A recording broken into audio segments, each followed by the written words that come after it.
retrouver là, afin que nous puissions étudier de nouveau ta parole et que nous puissions aller encore un peu plus en avant. Amen.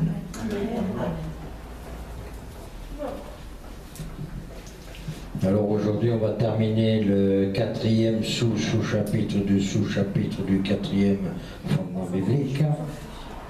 Eh oui, c'est fini. On termine la Bible. Eh oui. On a fait l'Église, on a fait Dieu Elohim, l'homme, et puis on a attaqué la Bible, et là c'est le dernier morceau.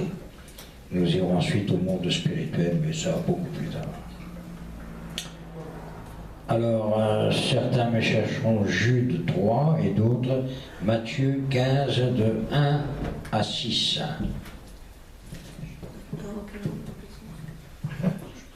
Jude 3 d'abord et Matthieu 15, 1 à 6. Alors nous allons voir ce soir donc les doctrines bibliques. Alors tout d'abord, qu'est-ce qu'une doctrine? Selon le Larousse, c'est un ensemble de croyances ou de principes qui constituent un système d'enseignement philosophique, littéraire, politique, religieux et aussi bien d'autres. Les doctrines bibliques sont donc l'ensemble des principes et des enseignements qui définissent les fondements et l'exercice de la foi qui nous a été transmis par nos pères, et ceci en Jude 3. Bien-aimés, comme je désirais vivement vous écrire au sujet de notre salut commun, je me suis senti obligé de le faire, afin de vous exhorter à combattre pour la foi qui a été transmise aux saints une fois pour toutes. Voilà. Cette transmission ne repose pas sur les traditions d'hommes ou des philosophies religieuses ou culturelles, mais sur la parole immuable de l'Éternel. Nous devons donc nous garder de toute interprétation personnelle et veiller également à ne pas avoir d'interprétation partisane, tendant à servir un système religieux qui minimise l'autorité de la parole de Dieu au profit de ses propres valeurs et de ses dogmes. Matthieu 15, 1, 6.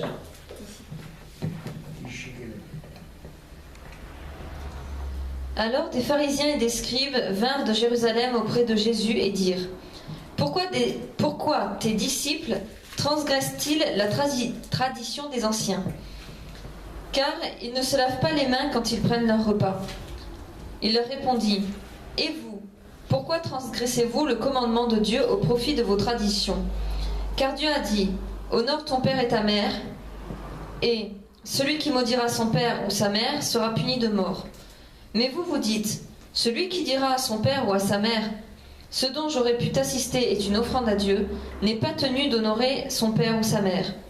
Vous annulez ainsi la parole de Dieu au profit de votre tradition.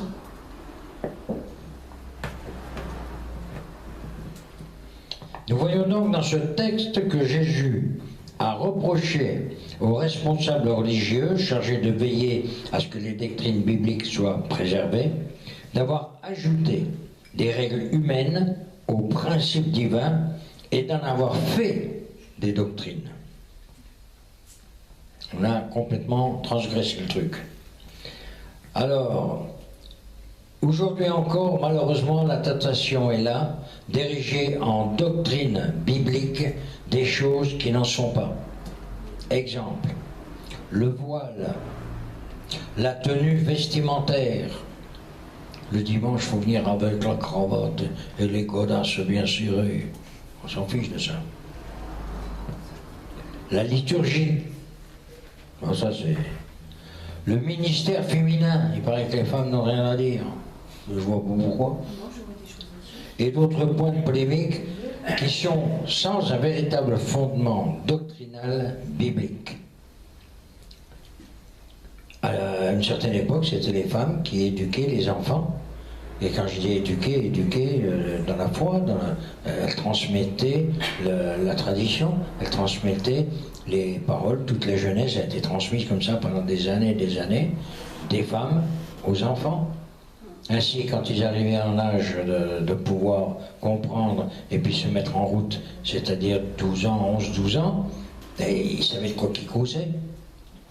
Et oui, aujourd'hui, on demande à quelqu'un dans la rue à 45, 50 ans, et Jésus, oui, j'ai entendu parler d'un gars comme ça, oui, il joue au basket, non? Oui, bon, alors, on l'arrête, quoi. Mais non, mais on rigole, mais c'est pas rigolo. C'est dramatique. Il faut faire du pognon, il faut faire des machins, il faut faire des trucs, il faut... Et puis, on voit ce qui se passe avec la FIFA et compagnie, ils auraient mieux fait de prier Dieu, hein. En effet, donc, pour pouvoir être établie, une doctrine doit avoir un fondement et une assise biblique claire. Une doctrine ne saurait donc être établie par un seul verset sorti de son contexte. Tout le monde connaît la grande histoire, hein. Repens-toi, non Seigneur, t'es un peu dur, et il rouvre la Bible à une autre page, repens-toi, on peut dire, alors, décidément, non, hein, bon. Il faut faire attention. Il faut faire attention. La parole de Dieu ne souffre pas de compromis. Tu ne tueras pas. Ouais, bon d'accord, mais enfin le voisin, dis donc, indiscrètement, bon, tu ne tueras pas, hein, c'est tout. Si petit soit-il. Nous ne pouvons accepter ou refuser les fondements bibliques comme vous voulez. Chacun est libre. Mais on ne peut les nier. Ils nous permettront de vivre une relation avec Dieu en pleine sécurité. C'est la raison pour laquelle notre premier grand chapitre s'appelait « Fondements bibliques ». Afin que vous puissiez répondre, afin que vous puissiez savoir d'où ça vient, où ça va, et pourquoi c'est venu, et comment c'est venu. Voilà. Parce que sinon, après, le bouquin, on peut le mettre où on veut. Hein, il peut servir de presse-livre, et puis c'est tout. Autant on emporte le vent, c'est un très bon livre. Une fois que tu l'as lu une fois, à la rigueur dans la vie, tu vas le reprendre une deuxième fois pour finir un peu le truc, et puis le reste, ben, tu le mets dans la bibliothèque, et puis il est bien rangé. Pas la Bible. Voyons quelques exemples de grandes doctrines bibliques qui font le fondement de la foi, et sur lesquelles il ne peut y avoir de matière à discussion. La création. La doctrine de la création biblique, cela n'est pas contestable. La raison nous envoie la réalité, mais la foi nous en relève la grandeur. Nous allons lire dans Hébreux 11, de 1 à 3, et puis dans Genèse 1, et puis dans Psaume 139, dans Romains 1, mais on verra pas. Il faut tractionner, là. On a dit Hébreux 11 de 1 à 3.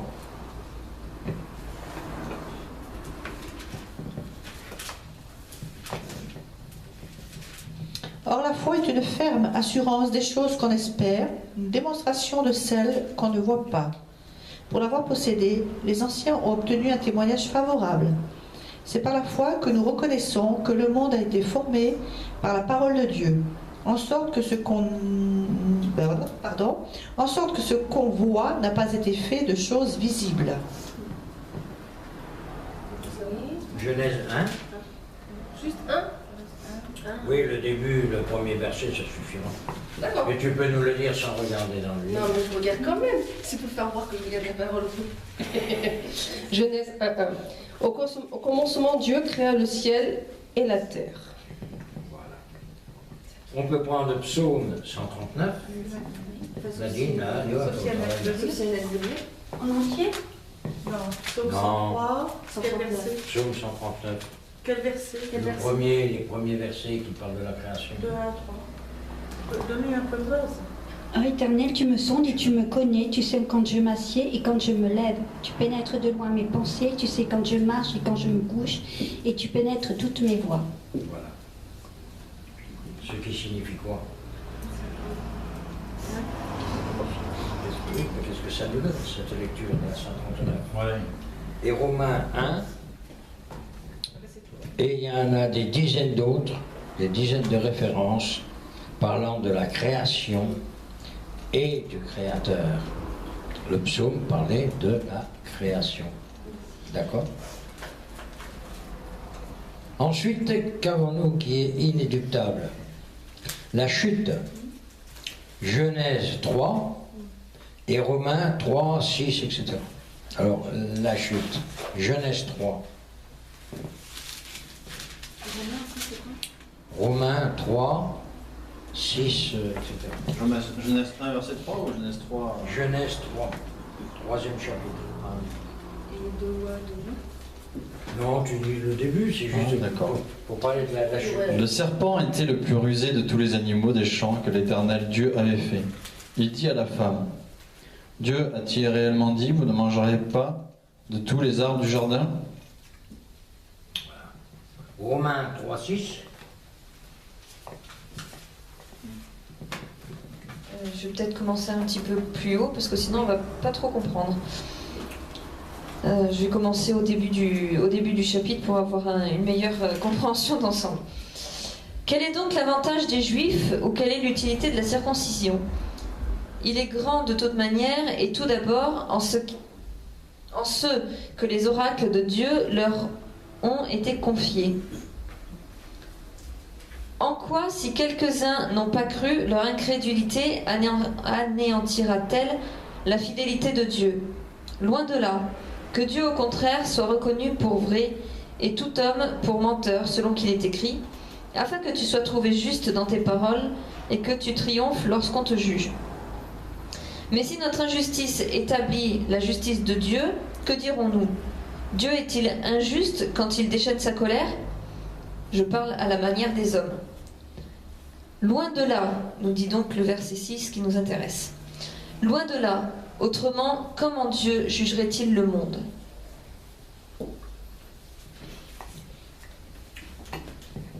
Ça, c'était pour la chute. La rédemption. On avait fait ces études-là, souvenez-vous. Hein? On avait fait ça, la chute, la rédemption, les pierres vivantes, tout ça. Hein?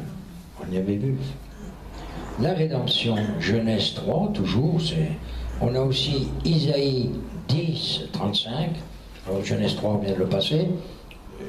Isaïe 10, 53. Et un autre pendant Colossiens 1. Non, il n'y a pas de versets spéciaux. C'est pour parler de la rédemption. Qu'est-ce que la rédemption? Pourquoi la rédemption?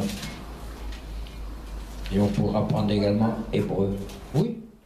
Ésaïe 10, 53. Non, 53, T'es sûr? pas. 10, 34. Ah bon? 10, 33. Eh ben, Je pense que c'est pense- Ésaïe 10 et Ésaïe 53.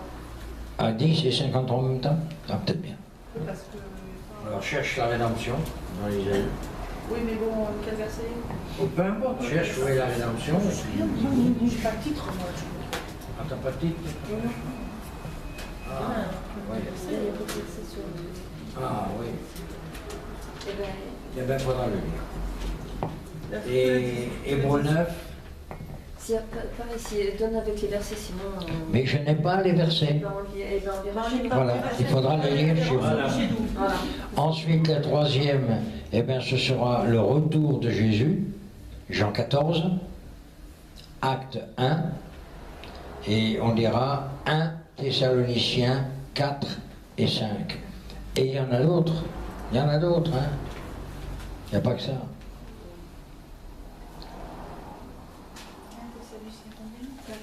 « 4 et 5. Ah, chapitre 4 et chapitre 5. Chapitre 4 et chapitre 5. Oui, mais faites un résumé. Allez. Je compare le retour de Jésus. Bon. Alors, 1 Thessaloniciens 4, je prends verset 1. Au reste, frères, puisque vous avez appris vous avez appris de nous comment vous devez vous conduire et plaire à Dieu, et que c'est là ce que vous faites, nous vous prions et nous vous conjurons au nom du Seigneur Jésus de marcher à cet égard de progrès en progrès. Donc ça se termine au verset 1 en complet. Verset 5, je prends chapitre 5, le verset 1 toujours. Pour ce qui est des temps et des moments, vous n'avez pas besoin, frères, qu'on vous en écrive. Car vous savez bien vous-même que le jour du Seigneur viendra comme un voleur dans la nuit. Versets 1 et 2.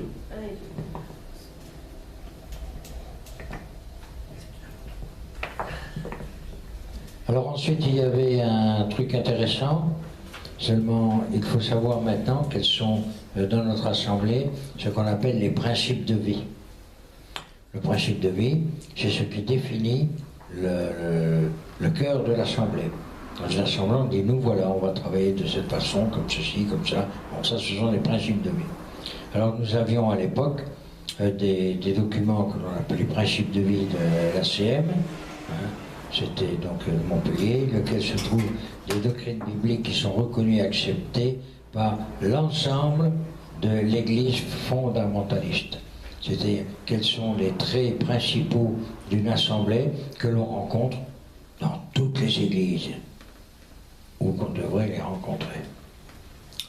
Voilà tout ce qu'il y avait à dire, donc ce 4-là, c'est tout simplement une conclusion de tout ce que nous avons vu dans le chapitre de la Bible. Alors, le prochain passage, le prochain chapitre, c'est le monde spirituel. Alors, on va le voir rapidement, mais on n'attaque pas donc les différents... on ne fait que l'introduction. Le monde matériel ne pose en général pas de problème à être appréhendé, puisque nous le voyons avec nos yeux humains, bien qu'en fait, infiniment grand, qui nous échappe autant l'un que l'autre. La preuve en est, les microbes, on ne peut pas les voir à l'œil nu. Et puis quand on regarde là-haut, on voit bien quelques étoiles, mais on ne voit pas les gens, s'il y a des gens qui nous font signe. On ne sait pas s'il y en a, on ne sait pas. Il y en a peut-être, on ne sait pas. Donc, nous utilisons des moyens spéciaux, des outils d'investigation pour élargir un peu plus notre champ de vision et nous sentir moins aveugles. Le monde spirituel, invisible avec nos yeux et nos outils humains, n'en est moins tout à fait authentique et palpable. La Bible nous rappelant même que les choses visibles proviennent de l'invisible, d'accord ? Et que l'immatériel était avant ce qui est aujourd'hui matériel. Premier verset que nous avons lu tout à l'heure, il n'y avait rien et d'un seul coup il y a eu tout. La foi est une jumelle qui permet de rentrer dans l'invisible donné par Dieu et que nous sommes appelés à saisir et à posséder en apprenant à utiliser de mieux en mieux pour voir de plus en plus clair. Voyons Hébreux 11 de 1 à 3.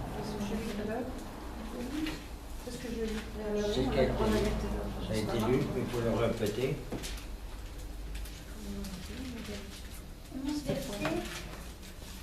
Hébreux 11, 1 à 3.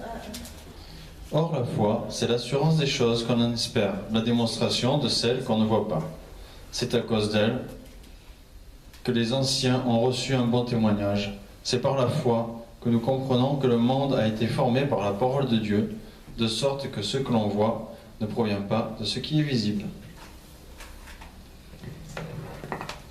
Donc vous voyez bien que même dans notre vie, quand on a soi-disant un projet, on se le pense, on se le réfléchit.